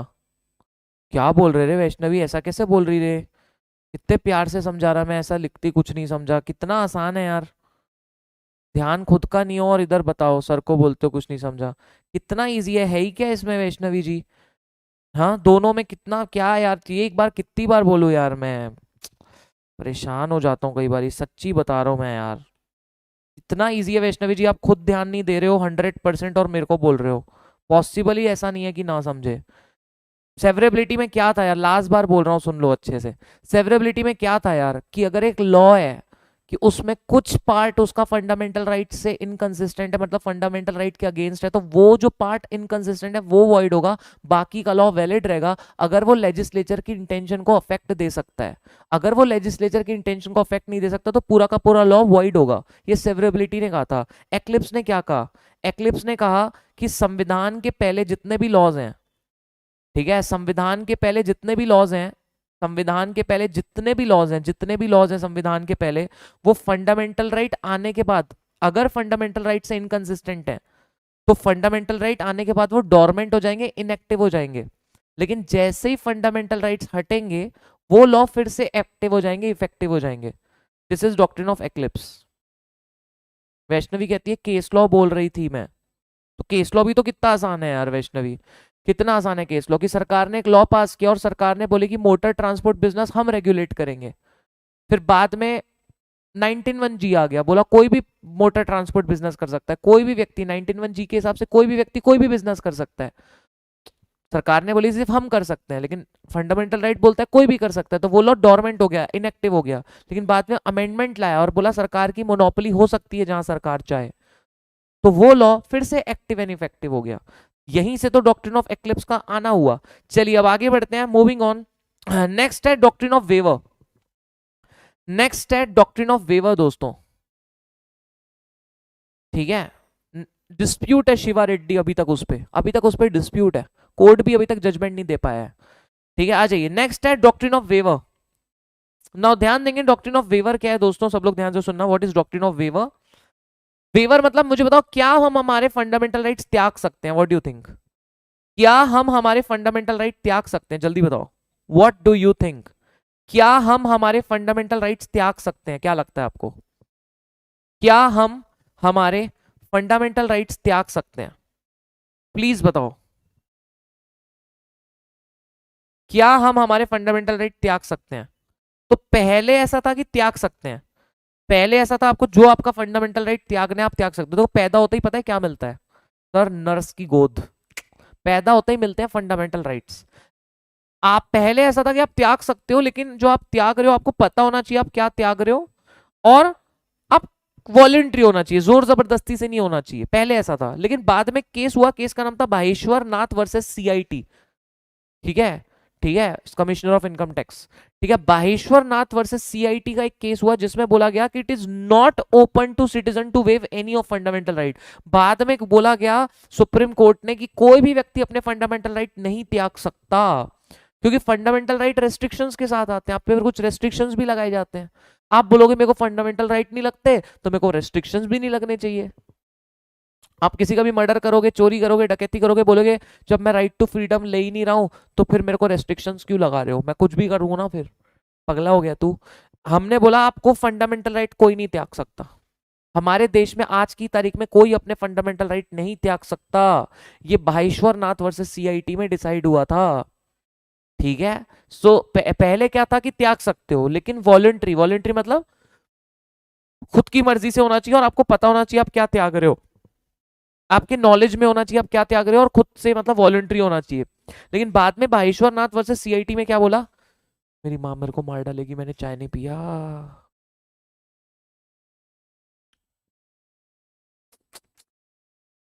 आज भी बेसिन में जाएगी चाय।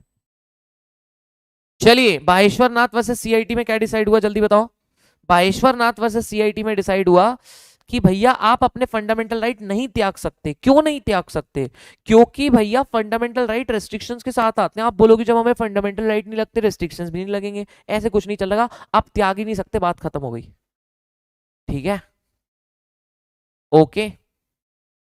सीआईटी मतलब कमिश्नर ऑफ इनकम टैक्स। ख्याति कह रही है सर आप बहुत अच्छा पढ़ाते हो, अभी तक का सब समझ आ गया, पर आप मेरे मैसेज को इग्नोर कर दोगे।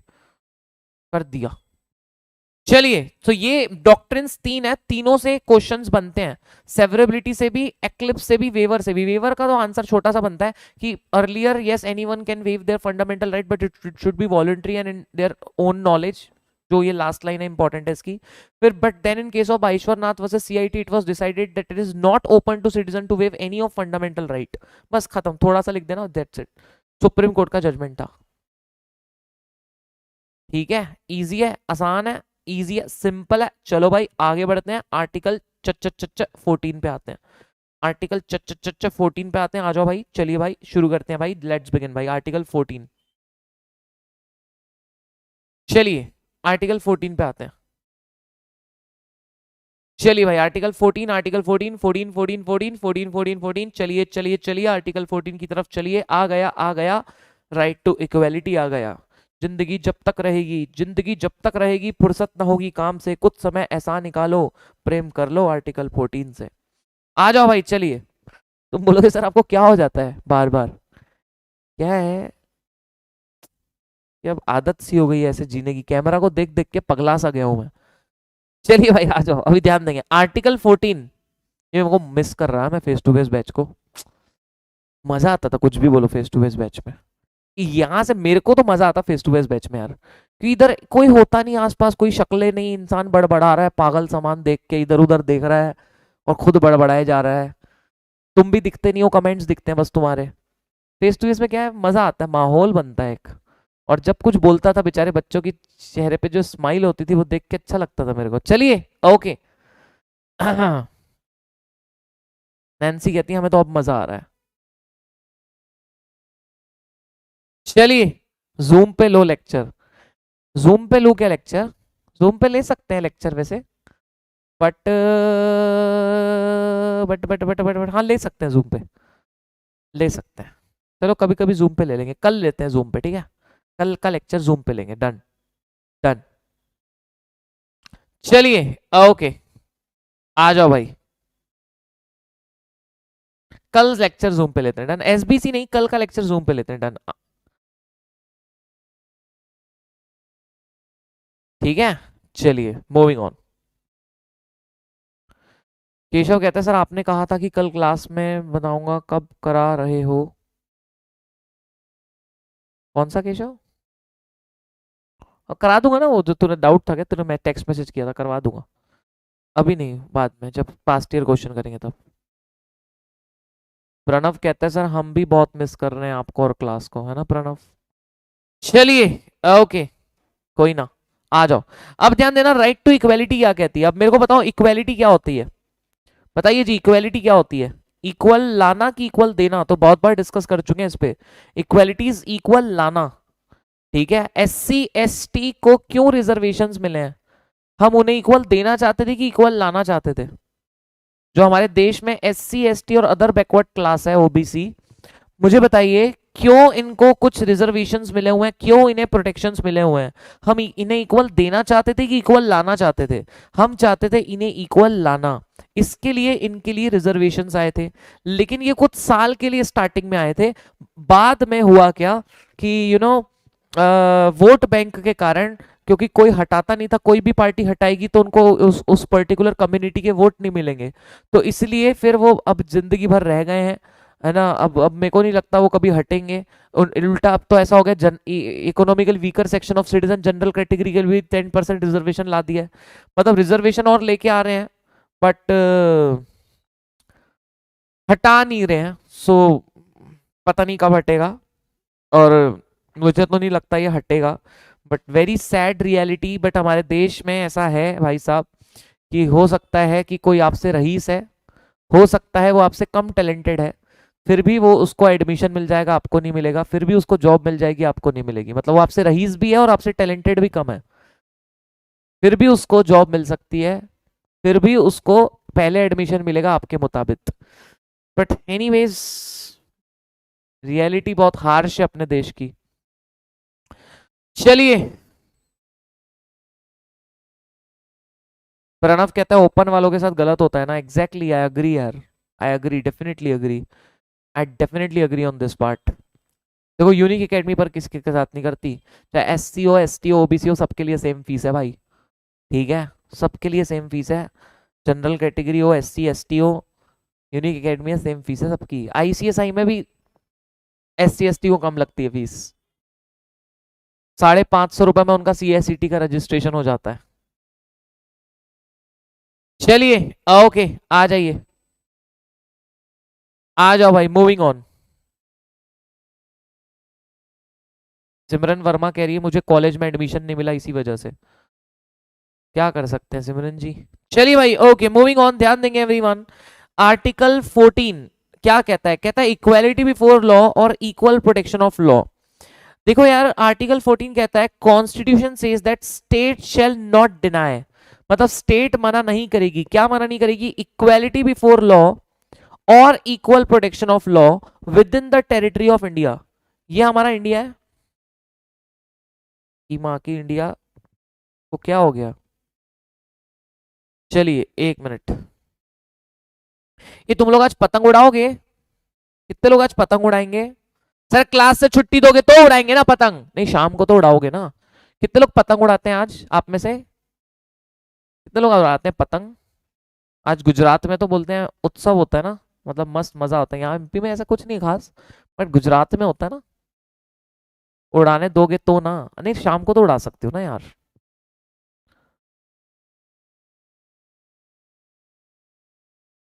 क्यों, शाम में उड़ा सकते हो ना, शाम में तो छुट्टी हो जाती है ना आपकी। शाम में उड़ाओ ना पतंग, क्या दिक्कत है? प्रणव कहता है हॉस्टल में कैसे उड़ाए?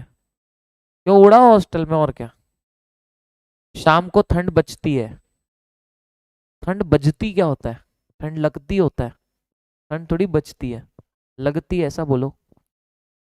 अच्छा, शाम को ठंड है तो दिन में ही उड़ा सकते हैं, ओके ऐसा। बहुत बारिश आ रही है, मजा दिन में आता है। गलत बोल रहे हो वंशिका, मजा रात में आता, ओह सॉरी, मजा शाम में अभी आ सकता है। मजा तो भैया आपके ऊपर है, आपकी मर्जी है, दिन क्या रात क्या। चलिए एनीवेज, अभी ध्यान देंगे, आ जाइए मूविंग ऑन, आ जाओ दोस्तों।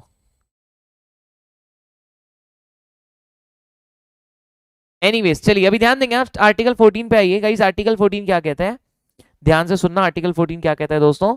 आर्टिकल 14 कहता है इक्वालिटी बिफोर लॉ और इक्वल प्रोटेक्शन ऑफ लॉ। क्या कहता है बेटे? इक्वालिटी बिफोर लॉ और इक्वल प्रोटेक्शन ऑफ लॉ। ये हमारा इंडिया है प्यारा सा। I love my India, I love my India, सजन मेरा इंडिया, वतन मेरा इंडिया। इसको क्या हुआ, ये क्यों नहीं आ रहा, अटक क्यों गया ये दुनिया और गुलशन, ये दुनिया और ये गुलशन है, इस माटी की निंदिया, ये अटक गया। ये अटका क्यों रे? अटका क्यों रे बाबा ये? वाई, वाई ये अटकेला का है, कोई अटकेला कटकेला।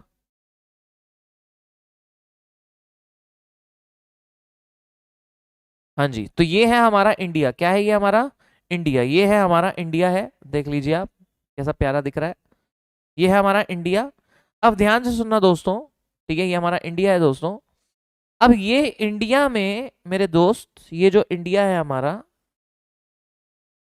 इसमें दोस्तों, इसमें दोस्तों किसी भी व्यक्ति के साथ, किसी भी व्यक्ति के साथ दोस्तों, ठीक है, ये इंडिया में किसी भी व्यक्ति के साथ दोस्तों, ध्यान देना, किसी भी व्यक्ति के साथ इक्वालिटी बिफोर लॉ और इक्वल प्रोटेक्शन ऑफ लॉ छीना नहीं जाएगा। ठीक है, मतलब सबको दिया जाएगा। क्या दिया जाएगा? इक्वालिटी बिफोर लॉ और इक्वल प्रोटेक्शन ऑफ लॉ। किसको देंगे? हर पर्सन को देंगे, हर पर्सन को देंगे। किसको देंगे बेटा? हर पर्सन, एवरी पर्सन को। दो चीज तो मिलके ही रहेगी, एक है इक्वालिटी बिफोर लॉ और एक है इक्वल प्रोटेक्शन ऑफ लॉ। ठीक है, एक है इक्वालिटी बिफोर लॉ और एक है इक्वल प्रोटेक्शन ऑफ लॉ। मैं बताऊं सबसे पहले पर्सन मतलब क्या होता है। पर्सन मतलब क्या होता है? तो पर्सन मतलब इंसान, पर्सन मतलब कंपनी, पर्सन मतलब फॉरेनर, पर्सन मतलब इंडियन, सब आ जाते हैं। तो किसी भी कंपनी को, किसी भी फॉरेनर को, किसी भी इंडियन को मना नहीं करेंगे हमारे देश में दो चीज, इक्वालिटी बिफोर लॉ और इक्वल प्रोटेक्शन ऑफ लॉ। दोनों में फर्क है, इक्वालिटी बिफोर लॉ और इक्वल प्रोटेक्शन ऑफ लॉ, दोनों में फर्क है। ये दोनों में फर्क देख लेते हैं आज, बाकी की बातें कल करेंगे। इक्वालिटी बिफोर लॉ मतलब क्या होता है? Equality before law negative way में बात करता है, नेगेटिव वे में बात करता है। कहता है नहीं दूंगी, ओ सॉरी, कहता है नहीं देंगे। क्या नहीं देंगे? किसी को स्पेशल प्रिविलेज। कहता है नहीं देंगे किसी को स्पेशल प्रिविलेज। तुम अमिताभ बच्चन के बेटे हो, अभिषेक बच्चन, तो भी तुम निकम्मे निकल सकते हो, हैं? तो भी तुम निकम्मे निकल सकते हो, तुमको कोई स्पेशल प्रिविलेज नहीं मिलेगा। चाहे तुम सुनील गावस्कर के बेटे हो तो भी तुम तो भी तुमको कोई प्रोटेक्शन नहीं मिलेगा। तुम शाहरुख खान के बेटे हो तो भी तुम ड्रग्स में पकड़े गए तो जेल जाओगे। लॉ के हिसाब से किसी को कोई स्पेशल प्रिविलेज नहीं मिलेगा, किसी को भी कोई भी स्पेशल प्रिविलेज नहीं मिलेगा, किसी को भी कोई भी स्पेशल प्रिविलेज नहीं मिलेगा। ये कहता है इक्वालिटी बिफोर लॉ। ये नेगेटिव वे में बात करता है। ये हमने इंग्लिश कॉमन लॉ से लिया था, ब्रिटिश लोगों से लिया था हमने, ब्रिटिश इंग्लिश कॉमन लॉ से लिया था कि absence of any special privilege, किसी को स्पेशल प्रिविलेज नहीं देंगे। No one is above law, कोई लॉ के ऊपर नहीं है। Law can not favour someone, law किसी का फेवर नहीं कर सकता, लॉ किसी की तरफदारी नहीं कर सकता, लॉ किसी को ऐसा नहीं कर सकता कि मैं तुम्हारे साथ हूं तुम्हारे साथ नहीं हूं। लॉ किसी की तरफदारी नहीं कर सकता, लॉ किसी को फेवर नहीं कर सकता। कोई लॉ के ऊपर नहीं है, कोई भी व्यक्ति लॉ के ऊपर नहीं है, लॉ किसी को फेवर नहीं कर सकता। इक्वालिटी बिफोर लॉ हमेशा नेगेटिव वे में बात करता है, नहीं देंगे नहीं देंगे नहीं देंगे नहीं देंगे नहीं देंगे। क्या नहीं देंगे? Equality before law.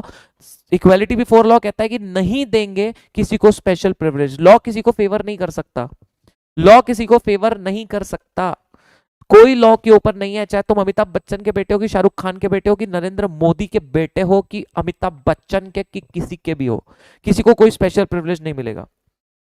तुम्हें क्या लगता है बोलने की बात है कि सच्चाई है? तुम्हें क्या लगता है ये बोलने की बात है कि सच्चाई है? हाँ, क्या लगता है ये बोलने की बात है कि सच्चाई है? तो कई जगह ये सच्चाई देखी गई है, कई जगह ऐसा हो गया कि बोलने की बात है ना। सलमान खान को देखो, सबको पता है फुटपाथ के ऊपर से गाड़ी चलाया है, सबको पता है ये बात, सबूत नहीं है बच जाता है। हिरण को सबको पता है उसने मारा है, क्या प्रूफ किया मालूम है हाई कोर्ट में? क्या प्रूफ किया कि हिरण बुढ़ा हो गया था तो अपने आप मर गया, ऐसा प्रूफ कर रहे हो।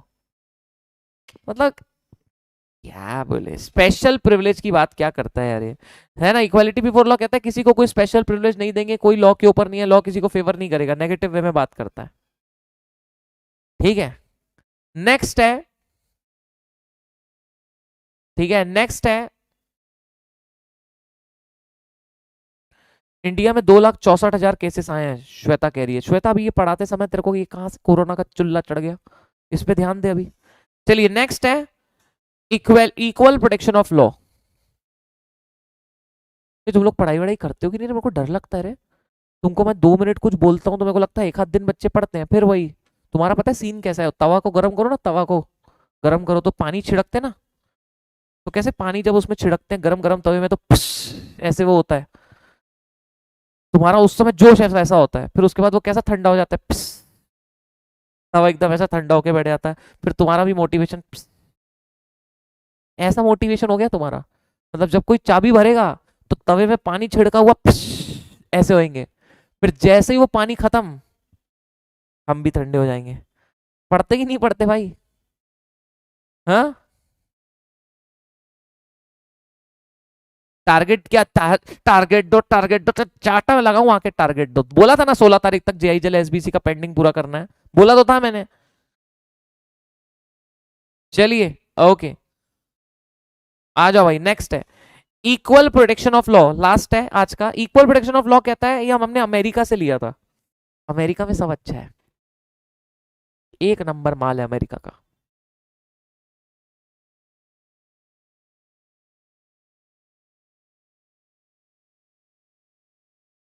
मस्त माल है अमेरिका में। अमेरिका क्या कहता है? अमेरिका कहता है कि ध्यान से सुनना, अमेरिका कहता है इक्वल को इक्वल देंगे। ये पॉजिटिव वे में बात करता है, कहता है देंगे, कहता है इक्वल को इक्वल देंगे। अमेरिका का माल कहता है, ओ सॉरी अमेरिका का माल कहता हूं, अमेरिका से ओरिजिन हुआ था इक्वल प्रोटेक्शन ऑफ लॉ। ये पॉजिटिव वे में बात करता है, कहता है we will give equal treatment to equals. Equal को इक्वल ट्रीटमेंट मिलेगा। जिनकी 5 लाख की इनकम है, 5 लाख तक की इनकम इनका है, उनके लिए अलग टैक्स। जिनकी 5 से 10 लाख तक इनकम है उनके लिए अलग टैक्स। जिनकी 10 लाख के ऊपर इनकम है उनके लिए अलग टैक्स। तो सबका टैक्स डिफर करेगा इनकम के हिसाब से। इक्वल को इक्वल प्रोटेक्शन देंगे हम, इक्वल को इक्वल प्रोटेक्शन मिलेगा। लड़कियों के लिए अलग लॉ, लड़कों के लिए अलग लॉ, सीए के लिए अलग लॉ, सीएस के लिए अलग लॉ, पर्दे के लिए अलग लॉ, चादर के लिए अलग लॉ, मोबाइल के लिए अलग लॉ, कैमरा के लिए अलग लॉ, बात समझ रहे हैं, वाईफाई के लिए अलग लॉ, और वेबसाइट के लिए अलग लॉ। सबके लिए लॉ अलग अलग हो सकते हैं। सो इक्वल को इक्वल देंगे, ये हमने अमेरिका से लिया। कहां से लिया बेटा? ये हमने अमेरिका से लिया। ये हमने अमेरिका से लिया। कहां से लिया बेटा? अमेरिका से लिया। बच्चे तुम ऐसा क्यों लिख रहे हो नटखट अमेरिका? सबको पता है अमेरिका नोटी है, बट लिखने की क्या जरूरत है? चलिए यस, तो बताइए जी। हाँ जी, जल्दी बताइए, बताइए दोस्तों। सिंपल सी बात है कि इक्वल को इक्वल प्रोटेक्शन देंगे। देखो दोनों में फर्क है। इक्वालिटी बिफोर लॉ कहता है नहीं देंगे किसी को स्पेशल प्रिविलेज, कोई लॉ के ऊपर नहीं है, लॉ किसी को फेवर नहीं करेगा। ये हमने इंग्लिश कॉमन लॉ से लिया था, नेगेटिव वे में बात करता है। Equal protection of law positive way में बात करता है, हमने अमेरिका से लिया था। देंगे, इक्वल को इक्वल ट्रीटमेंट देंगे। Equal will be treated equally, equal will be treated equally, equal will be treated equally. Simple है, आसान है। यस, आज की बातें डन करते हैं, कल आर्टिकल 14 को कंटिन्यू करेंगे। थैंक यू सो मच, बहुत अच्छा लगता है आप लोगों से मिलकर, ऐसा रोज मुझे कहना पड़ता है, जो कि सच्चाई बिल्कुल भी है। ओके एवरीवन, चलिए तो आगे की बातें करते हैं सेटिंग अप में। ठीक है, I love you, miss you, and आज मेरा बर्थडे है, मुझे ब्लेसिंग्स दे दो प्लीज। किसका बर्थडे है बे? किसका बर्थडे है? तनीषा केशवानी हेयर। अच्छा, आपका बर्थडे है, भगवान करे आपको कितने बच्चे? 500? 500 बच्चे। पति कितने? 50? 50 पति। और क्या चाहिए बोलो? अच्छा, और बाकी क्या? सीएस तो आप जल्दी बन जाओगे, 2 साल में आप सीएस बन जाओगे, देखो मेरी ब्लेसिंग्स है। बाकी अच्छे से पढ़ाई करो, जिंदगी जियो, घूमो फिरो, ऐश करो। क्या लेक्चर देख रहे हो? आज बर्थडे है, आज एंजॉय करो। अगर पढ़ाई में इंजॉयमेंट लगती है तो यही करो, जो आज बर्थडे के दिन जो अच्छा लगता है वो करो। तो अगर वो अच्छा लगता हो तो जो चीज पॉसिबल हो वो करो, है मिंटू से। ठीक है, सो जो अच्छा लगता हो वो करो, घूमो फिरो, ऐश करो, पतंग उड़ाओ, है ना। अब तो सिंधी हो ना, चेहरा डोडा खाओ, बढ़िया, एक नंबर। और क्या, जिंदगी जियो एक नंबर सेक्सी वाली। सिंधियों का चेहरा डोडा बहुत पसंद है मेरे को। चलिए, आर्टिकल 14 मूवी देखी है क्या?